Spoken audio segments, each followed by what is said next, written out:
Hi, everyone. My name is Rosalie Didana, and I'm a soul aligned leadership coach and healer.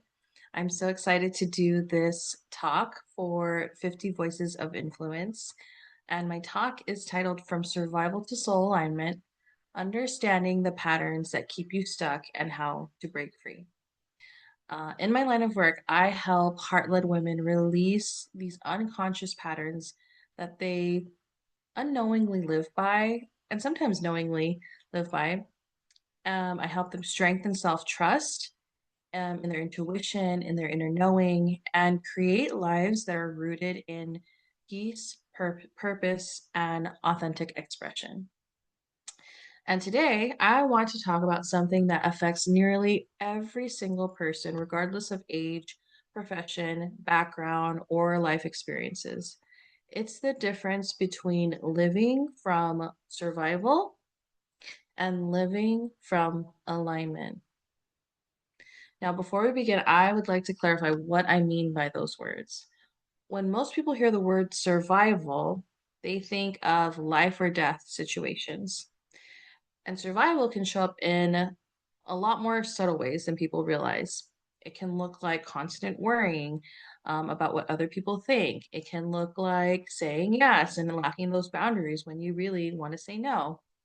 It can look like overworking, overgiving, perfectionism, people pleasing, and feeling like your worth is tied to whatever you produce or accomplish in life.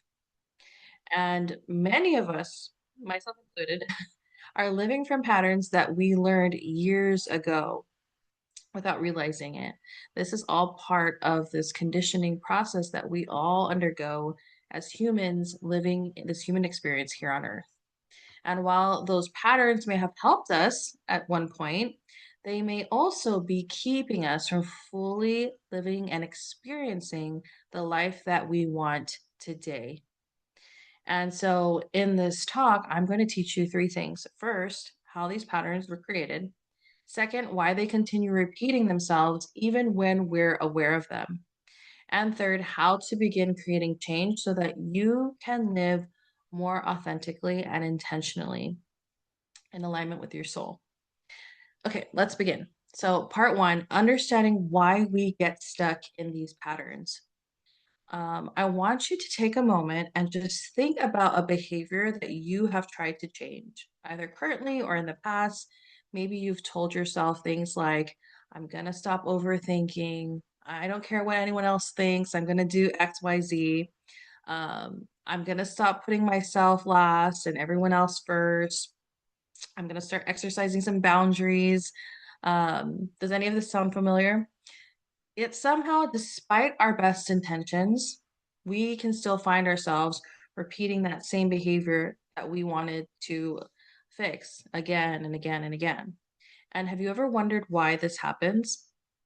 Most people assume that they lack the discipline to do it and or the confidence. Many people think they just need motivation in order to stay consistent with their goal. But often the issue isn't any of those things. The real issue is that we're trying to change something that is operating automatically and is assigned behind the scenes. Let me explain. When we're children, our brains are constantly absorbing and gathering information from the environment and experiences that we have around us. We're learning about relationships. We're learning about ourselves.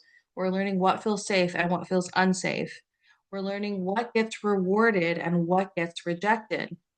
And for example, a child might learn, oh, if I'm helpful, then people appreciate me, or I get positive encouragement or reinforcement. If I get good grades, then I get more praise. Like, I might get money or like a high five, or my parents might smile and say they're proud of me.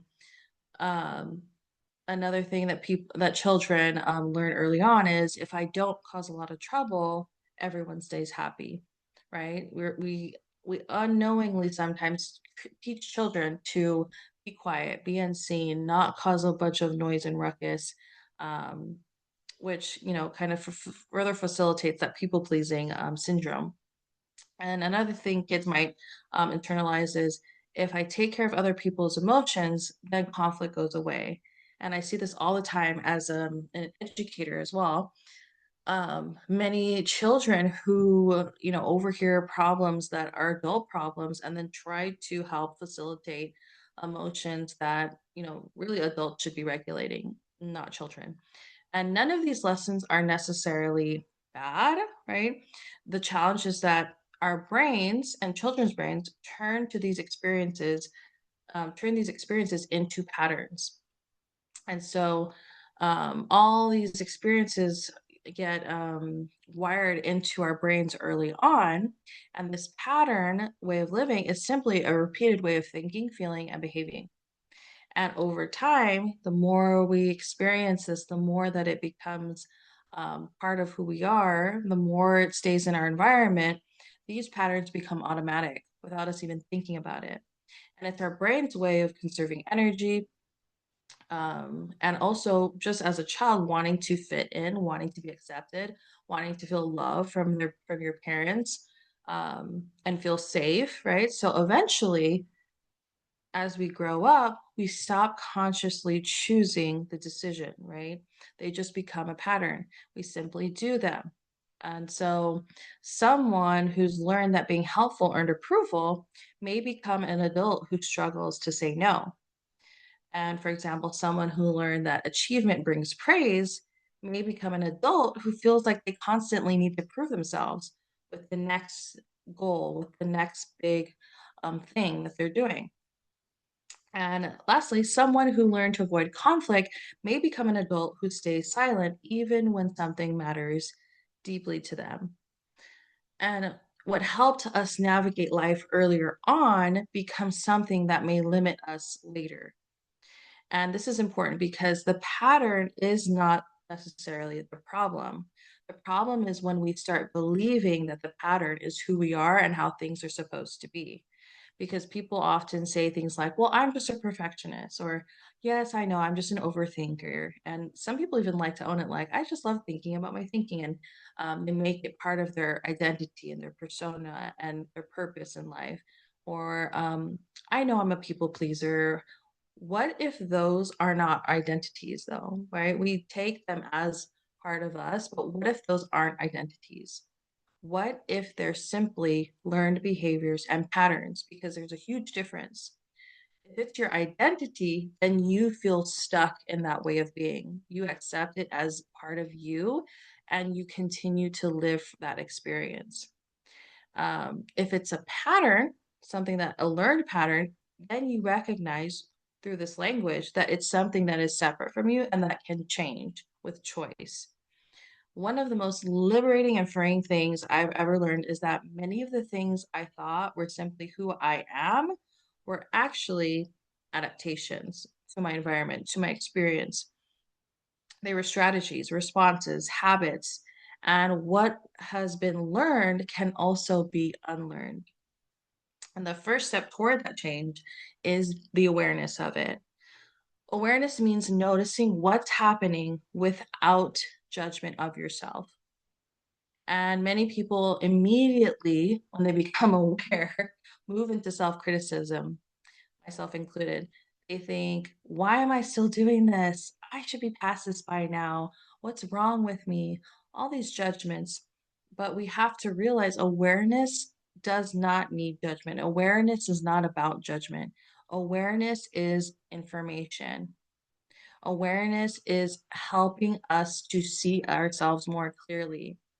And when we can see ourselves clearly, then we can allow ourselves to make different choices.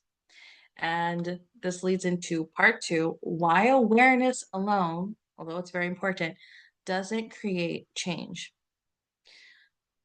Because, yes, this might surprise a lot of people, but awareness by itself does not create the transformation that people are seeking. Have you ever known exactly what your pattern was, but you still found yourself repeating it? You might be a person who's also actively sought help, taking courses, signed up with mentors or coaches, communities to help resolve this pattern that you notice and are aware of, yet you keep repeating them. Because most of us have had this experience. The reason is because our brains are designed, again, for efficiency. Like, for example, think about learning to drive.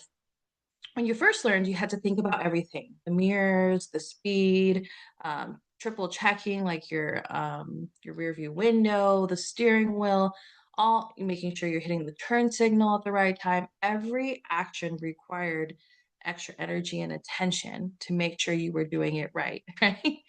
But eventually, after enough repetition, driving becomes automatic, right? Now you can drive while having a conversation, listening to your music. A lot of women even put their makeup on while they're driving because your brain created this shortcut. And patterns work the same exact way. The more often we repeat something over and over again, the stronger this pathway becomes. And eventually it happens automatically. And this is why awareness can feel frustrating because we know that the pattern is there, but our brain has practiced it hundreds and even thousands of times that it's still on autopilot and we can't seem to undo it. And when we continue the pattern, we beat ourselves up over it and judge ourselves about why we haven't fixed it yet.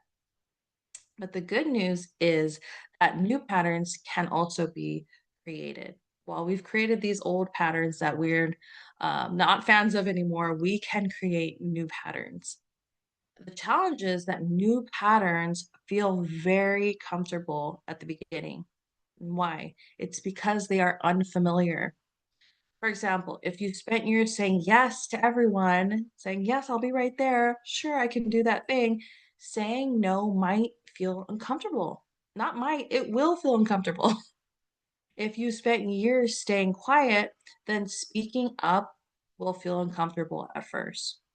And if you've spent years seeking approval, then trusting yourself and your inner knowing and your inner guidance may feel like the wrong thing to do. And notice that uncomfortable and feeling wrong doesn't automatically mean it's wrong, right? Many people abandon this healthy change in their life because they mistake this discomfort at first for danger. And often discomfort simply means that you are on the verge of something new. You're stepping into the unknown, you're creating a new neural pathway, and you're practicing something new. So I teach my clients this simple framework: awareness, inquiry, choice. And so when you know this, you expect that. You expect um the friction. You expect the weird feeling of like, is this the right thing, right? You expect the uncomfortability, and then you know, and you can be aware of it and inquire within and still make the aligned choice. So let's walk through it. Step one, awareness. What pattern am I noticing about myself? For example, I keep saying yes when I really want to say no. Step two, inquiry. What belief might be driving this? I wonder why I do this. Maybe the belief is if I disappoint people, they won't like me. If I say no, people will think I'm selfish. Step three, choice. What would I choose if I trusted myself and my inner guidance and my soul? The answer might be I can say no respectfully. I can honor my needs and still be a caring person. Notice how this shifts the entire experience. Instead of operating automatically, you become intentional. Over time, this repeated way of living, this repeated intentionality with choice begins creating new patterns. And this is how transformation happens. It's those subtle moments in the present moment, in the now, that you decide consciously and intentionally a new way of living, a more aligned way of living presently. And each time you do that, you're depositing into this new bucket of who you are becoming and who you are now, right? And so, this is how you do it. Instead of paying all the old attention to the old pattern and saying, and fighting against it and saying, why are you still there? You just take the aligned action in the new aligned way with the presence in mind, with the present self in mind. And notice, over time, how this changes your patterns. This is not through perfection, right? You will make mistakes, and it's not through forcing yourself, but it's through this awareness and conscious choice repeatedly, consistently over time that creates new neural pathways in your brain, a new way of being that will then become automatic too. So, part three, what does it mean to live in alignment? Because alignment, we hear about alignment a lot, right? This word gets used frequently. Many people aren't entirely sure what it means. And alignment is actually very simple. Alignment occurs when your thoughts, your values, your words, and actions are all moving in the same direction. Your mind, body, and soul are working in harmony. Misalignment occurs when they are not. Let's look at an example. Imagine that you value health. You know, rest is important. You know, slowing down would support your well being. Yet you continue saying yes to everything. You're overworking, ignoring your needs, eating unhealthy food. Your actions are moving in a different direction than your actual values. That's misalignment. And so, you know, you need to have, here's another example. You know, you need to have like an important conversation with someone that you love dearly. And you know, if you were just honest, it would serve the relationship. You would get closer. It'd bring you together. You would allow yourself to be helped in a way, but you avoid this conversation. Again, your actions are not matching the truth of what you know to be true for you. You value honesty, you value relationship, but you're avoiding the situation. So, again, there's a misalignment in what you think, how you act, and how you feel. And so, alignment means bringing all of those things together. Means allowing your actions to reflect what you actually know and feel to be true within.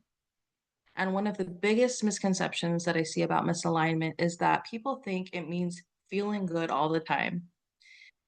It doesn't, it simply doesn't. And you see this also with manifestation coaches, feminine energy coaches. Just do what feels good. Just do what feels good. But as we saw earlier, when you're creating those new conscious intentional decisions, it's going to feel uncomfortable at first. Because again, living in this more aligned way doesn't eliminate fear. It doesn't get rid of uncertainty. It doesn't guarantee that everyone around you is going to approve and applaud you for your new choices, right? Alignment simply means you're no longer allowing your fear to dictate your decisions. You have become the driver, right? You have become um, free and sovereign in your choices. You're exercising your free will. You're making decisions based on your values, your truth, and the life that you actually want to live and create. And this is where self trust becomes critical because self trust is built through action. You don't just get self trust all of a sudden, right?